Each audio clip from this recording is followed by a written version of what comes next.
The crystal chandelier above bathed the entire hall in a golden glow.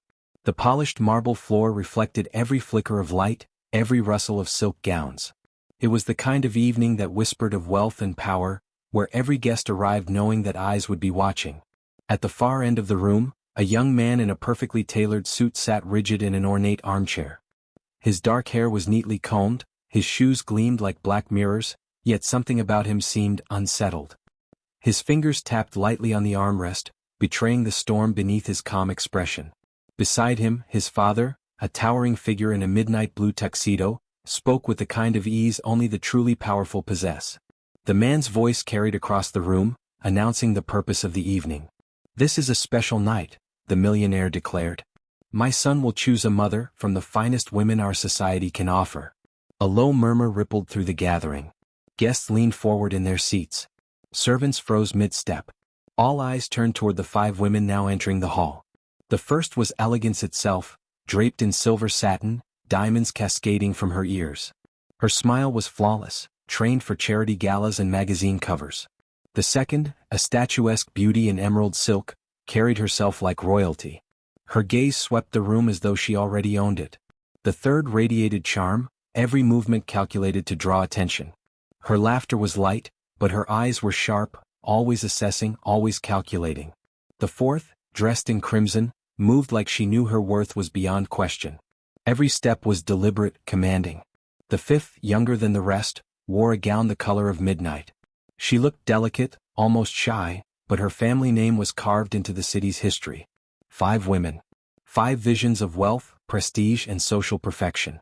Each smiled, each bowed their head politely to the young man. But his eyes were not on them. They were fixed on the corner of the room, where a woman stood apart from the glittering display. She wore no jewels, no designer gown. Just a simple, neatly pressed uniform and hands calloused from years of work. The millionaire's son rose slowly from his seat. Gasps followed his every step as he crossed the hall, past the diamonds, past the silk, past the titles, until he stopped before the maid. "I choose her," he said quietly. The room fell silent. No one moved. No one spoke. And somewhere behind the shock in every face, a question began to burn. Who was she? And why would he choose her? Richard Alastair was not a man who blended into a crowd. He was the kind of figure who made rooms go quiet when he entered, not out of fear, but from the weight of his presence. Broad-shouldered, immaculately dressed, his silver hair perfectly combed back, Richard was a symbol of success in every sense. He had built his fortune from the ground up, real estate, shipping, high-end hospitality, industries where only the ruthless survived. And he had survived, no, he had conquered. His name appeared on charity boards, luxury magazines, and the kind of guest lists where even politicians waited for invitations. Yet for all his triumphs, there was an absence in Richard's life that money could never fill. Years ago he had been a husband. A devoted one. His late wife, Eleanor, had been the balance to his fire, graceful, warm, and endlessly kind. Her sudden passing had been the one battle he could not fight, the one deal he could not negotiate. In the months that followed, the widower had thrown himself into work, hiding his grief behind contracts and board meetings. His son, Daniel, had been just a boy when she passed. Richard provided for him in every possible way, the finest schools, the safest home, the most comfortable life. But emotional closeness, that was something Richard never mastered. They spoke politely, they dined together when schedules allowed, but between them was an invisible wall neither dared to cross. Still, Richard believed he was doing right by his son. And when Daniel grew into a young man, Richard began to notice a truth he could no longer ignore. His son had no maternal figure, no woman's guidance, no one to soften the hard edges of a life lived in privilege. It was then that the idea took shape. Daniel needed a mother. Not just any mother, but one who could carry the Alastair name with pride. Someone who understood the demands of wealth, the pressures of social standing, the subtleties of influence. In Richard's world, image was everything. Over the next few months, whispers of his intentions spread through their circles. Family friends began making suggestions. Business associates mentioned eligible daughters and widows over cigars and brandy. "She's from an old family," one friend had said, sliding a glossy photo across the table. "Knows how to host a room. Her father sits on the Chamber of Commerce."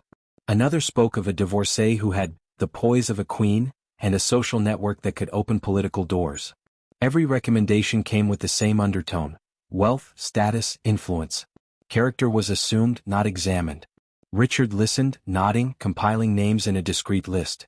Eventually, 5 women stood out not just for their backgrounds, but for the flawless way they could fit into the Alistair image.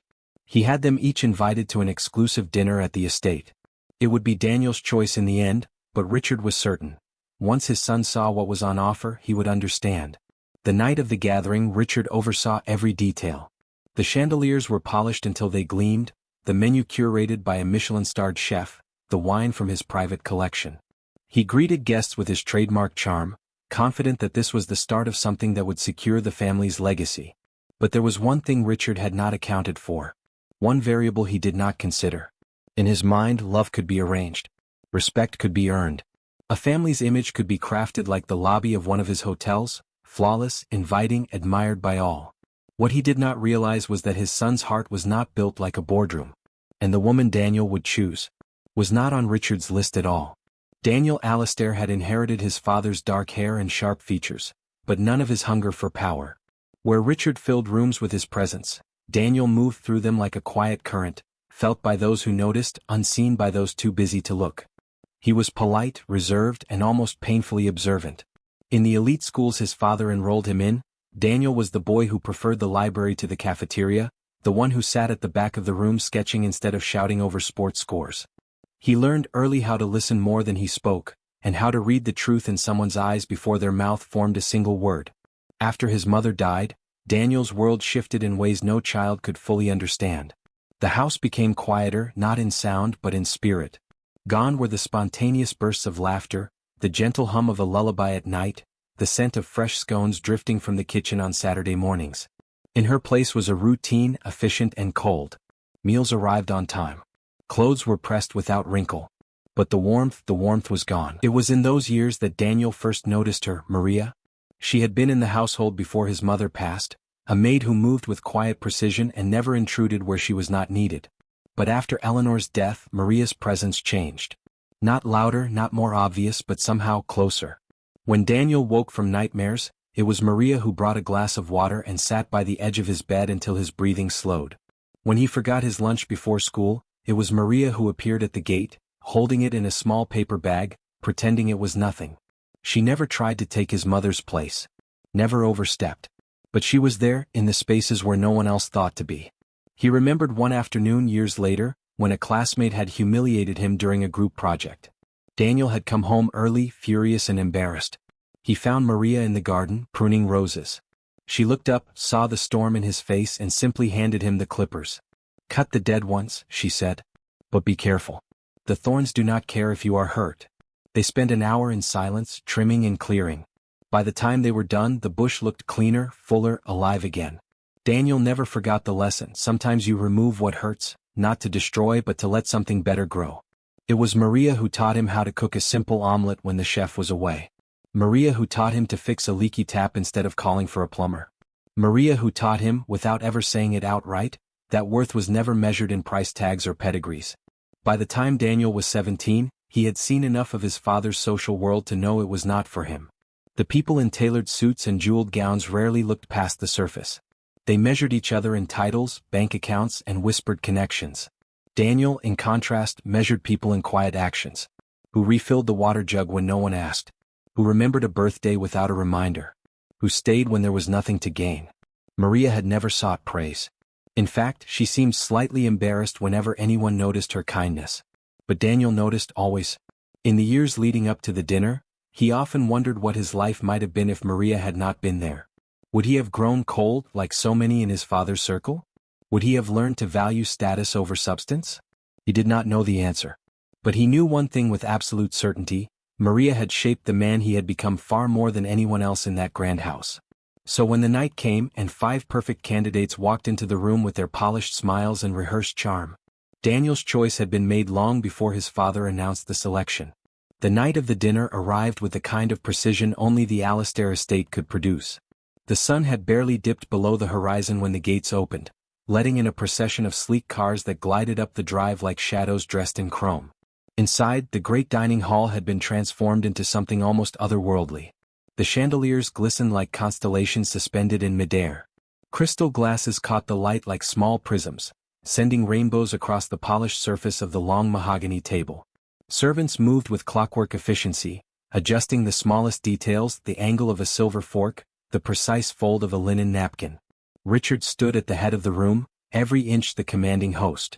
In his deep navy tuxedo, he looked like a man who had orchestrated this evening not merely as a family matter, but as a grand performance. And in many ways it was. Daniel entered quietly, dressed in a charcoal suit that mirrored his father's elegance without trying to match it. He took his seat, his posture straight, his expression calm. But his eyes roamed the room, not searching, but studying. The guests began to murmur when the first of the 5 women entered. The first, Claudia Vance, heir to a shipping empire. She wore a gown of silver satin that clung to her figure like liquid moonlight. Her hair was swept into a sleek chignon, her diamond necklace catching the chandelier's glow. She smiled with perfect teeth, the kind of smile honed for magazine covers. But when her eyes slid over the staff setting the final glasses, there was a flicker of something else, a quick dismissal, as though they were part of the decor, not people. The second, Veronica St. James, a woman whose family tree was practically a royal lineage. In emerald silk, she moved like a queen entering her court. Every glance was deliberate, every nod measured. But her gaze lingered just a moment too long on the wine bottle, and the faint scent of brandy trailed her like a ghost. The third, Bianca Howard, a socialite whose laughter could fill a ballroom. She arrived in gold, shimmering under every light, her voice lilting as she greeted guests with easy charm. Yet Daniel noticed how her eyes flitted constantly toward the photographer stationed discreetly in the corner, always aware of the angle, the image, the next headline. The fourth, Cassandra Hale, widow of a banking magnate. She wore crimson, her heels clicking like a metronome against the marble floor. Her confidence was unshakable, her movements deliberate. But when she spoke, her words often shifted back to investments, market trends, and people's worth in numbers, as though humanity was measured in portfolios. The fifth, Isabella Montrose, the youngest of the group, in midnight blue velvet. Her beauty was undeniable, with an elegance far beyond her years. She carried herself with poise, but Daniel caught the faint twitch of impatience when others spoke for too long, a subtle drum of fingers on the table that betrayed a restless ambition. The 5 women took their seats opposite Daniel, each presenting a vision of wealth, refinement, and power. Around them, the air was heavy with unspoken competition. Dinner began. Polished conversation flowed like the vintage wine being poured, smooth, practiced, meant to impress. Each woman made her case in ways that seemed natural, yet rehearsed. Charity work, family legacy, cultural connections, philanthropic visions that conveniently aligned with Richard's business interests. Daniel listened politely, nodding, asking questions where expected. But with each passing minute, his mind drifted to someone not in the room. And then, without warning, she appeared. Maria stepped into the hall carrying a tray of fresh bread. Her uniform was crisp, her hair pulled back in its usual low bun. She moved quietly, placing the bread on the table, offering a polite nod before stepping back toward the shadows. It should have been nothing, just a servant doing her job. But Daniel's eyes followed her as if the rest of the room had gone silent. There was no gown, no diamonds, no rehearsed elegance. Just the steady grace of someone who had never needed an audience to define her worth. Richard noticed his son's gaze and frowned slightly, not understanding. The guests barely acknowledged her. But Daniel saw her. When the final course was cleared and Richard stood to address the room, inviting his son to speak, Daniel rose without hesitation. He looked at each of the 5 women in turn, his voice calm, steady. "I thank you all for being here tonight," he began. "But my choice is not among you." The air thickened. A ripple of shock passed through the guests. Daniel turned toward the corner where Maria stood, eyes wide, tray still in hand. "I choose her." For a heartbeat, no one moved. Then the whispers began, sharp, incredulous, almost scandalized. Maria's lips parted, but no words came. She looked from Daniel to Richard as if certain this was a mistake. But Daniel's gaze never wavered. The words hung in the air like a crack of thunder in a silent sky. "I choose her." Every conversation in the room died at once. The faint clink of cutlery against porcelain ceased. Even the servers froze mid-step, their trays trembling ever so slightly in their hands. Maria stood rooted to the spot, the silver tray balanced in her grip as though it were the only solid thing holding her upright. Her wide eyes darted to Daniel, searching his face for some trace of a joke, some sign this was part of a performance. But his expression was calm, unshakable. Richard Alastair's head turned slowly toward his son, the weight of his disbelief almost physical. At first he thought he had misheard. When the silence continued, he felt heat rise in his chest, not just from shock but from something sharper. "This is not the time for games, Daniel," Richard said, his voice low but edged like a blade. "Make your choice properly." "I have," Daniel replied without flinching. "It's her." The whispers began, swelling into a tide of disbelief. "She's a maid. Has he lost his mind? What will this do to their name?" From the far end of the table, Claudia Vance's polite smile tightened like glass under pressure. Veronica's emerald gaze narrowed. Bianca let out a soft, incredulous laugh as though the whole scene were beneath her notice. Cassandra exchanged a knowing glance with Isabella, both certain this charade would be shut down within seconds. But seconds passed. And Richard did not speak. He stared at his son, the boy he had raised to understand the value of legacy, the importance of image, and felt something inside him bristle. He had built his world on foundations of strategy, control, and precision. This choice was none of those things. "You're making a mistake," Richard said finally, each word measured, deliberate. "You don't understand the consequences of—" "I understand them perfectly," Daniel interrupted, his voice steady. "She is the person I trust. The person I respect. The person who has been there for me when no one else was. I don't care about the rest." The room seemed to tilt in that moment, the balance of power shifting in a way no one had anticipated. Maria finally found her voice, though it trembled. "Sir, this is not— I could never—" Her words stumbled over each other, half-formed under the weight of so many eyes. "I'm only here to work. I am not." "You are more than you think," Daniel said softly, but firmly enough for the room to hear.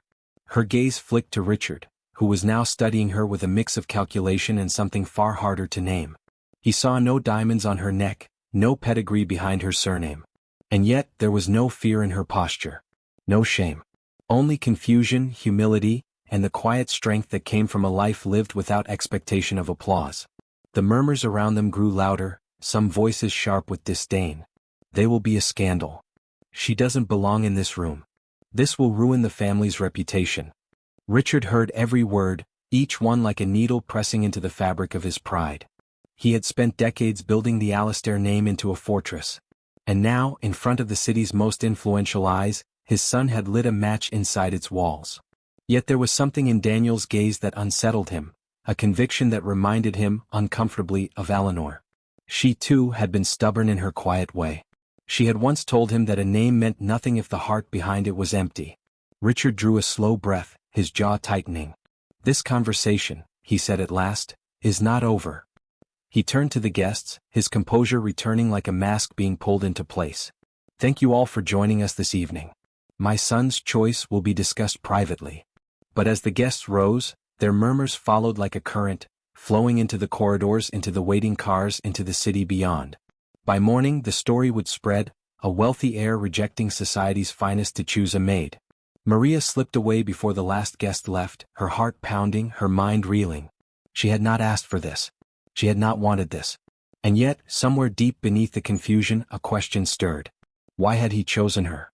The night after the dinner, Daniel sat alone in his room, the city lights spilling through the tall windows. He could still hear the echoes of disbelief, the whispers that followed his choice like a shadow. But in his mind there was no uncertainty because he remembered. He remembered being 10 years old, walking home from school with his books clutched to his chest. A group of older boys had followed him, mocking his quietness, calling him rich boy, as though it were a crime.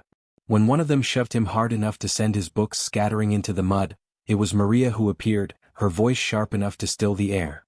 She had stepped between him and the bullies, not with threats, but with a calm, unwavering stare that made them falter. She gathered his books, wiped the mud from the pages and told him, "People will always find a reason to belittle you. Do not give them one that is true." He remembered the first winter without his mother. The grand house had never felt colder. He had hidden under his blanket, trying to block out the emptiness. Maria had brought in a small tray, a cup of hot cocoa and a plate with 2 butter cookies. She did not speak of his mother. She simply sat at the foot of his bed, knitting quietly until he fell asleep. In that silence he had felt something he had not in months, safe. And he remembered the time he had failed an important exam at 15. His father's disappointment had been cutting, his voice clipped and businesslike. Failure is not acceptable. Maria had found him later in the kitchen, staring at a cold plate of dinner. She had handed him a slice of bread and said, "A person is not measured by how they avoid falling, Daniel, but by how they stand after they do. It was never one moment that defined her. It was all of them, the small, constant acts of care that had shaped who he was. That was why, when his father lined up 5 perfect candidates, Daniel's heart had not wavered. Because the truest measure of a person was not in their wealth, but in the way they carried others when no one was watching. And Maria had carried him his whole life. In the days after the dinner, Richard kept his distance from Maria. He watched her work with the same quiet efficiency as before, as though the night's events had never happened. She did not linger near Daniel. She did not attempt to speak to Richard about his son's choice. If anything, she seemed to fade even further into the background. But Richard began to notice things he had never looked for. The way she always knew when Daniel was troubled, bringing him tea without asking. The way she handled staff disputes, calm, firm, never raising her voice, yet always resolving matters. The way she carried herself, no trace of resentment, no desire for attention. The turning point came one afternoon at a charity luncheon hosted at the estate. A guest, a man of influence and a little too much wine, made a disparaging remark about Daniel, questioning his readiness to take over the family business. The comment was loud enough for a few nearby guests to hear. Before Richard could respond, Maria, who had been serving tea at the next table, spoke up. "Mr. Alastair's son is one of the most honorable men I have met. His judgment is guided by compassion, something more valuable than any business strategy." Her tone was respectful, her words simple, but they carried a weight that silenced the man. She did not look for applause, nor did she glance at Richard for approval. She simply moved on, refilling teacups as though nothing had happened. That night, Richard sat alone in his study replaying her words. For the first time, he saw her not as the maid who worked in his house, but as the woman who had quietly safeguarded his family's dignity for years. And something in his resistance began to soften. A week later, Richard called for a family dinner, no guests, no spectacle, just the 3 of them at the long mahogany table. The setting was simple compared to the grandeur of the selection night. No glittering gowns, no murmured politics, no watching eyes. Maria entered quietly, her uniform pressed, her expression composed. She expected to serve and then step away as always. But when she reached the table, Richard rose from his chair. "Maria," he began, his voice steady but softer than she had ever heard it, "please sit." She froze, glancing at Daniel, who nodded gently. Unsure, she took the empty chair beside him. Richard looked at her for a long moment, as though weighing words that could not be taken back. "You have done more for my son and for this family than I ever realized. I was wrong to think that a name or a fortune could measure a person's worth." He paused, his gaze unwavering. "From this day forward, you are not our maid. You are family." For the first time, Maria's composure faltered. Her hands trembled slightly as she folded them in her lap. "I have only done what anyone would," she said quietly. "No," Richard replied, a small smile forming, "you have done what few ever would." The narrator's voice, soft and reflective, carried the weight of the moment. In a world that often counts riches in gold and influence, the truest wealth is measured in kindness freely given, in loyalty unshaken, and in love that expects nothing in return. The greatest fortunes are not built in boardrooms, but in the quiet corners where compassion lives. Later that evening, Daniel stood by the fireplace, Maria on one side, Richard on the other. The light from the chandelier spilled over them, the same chandelier that had illuminated the night of the selection. But now the air was different. No tension. No performance. Only warmth. And in that glow, the Alastair family was not defined by power, wealth, or society's approval, but by the bond they had chosen, and the love that had chosen them in return.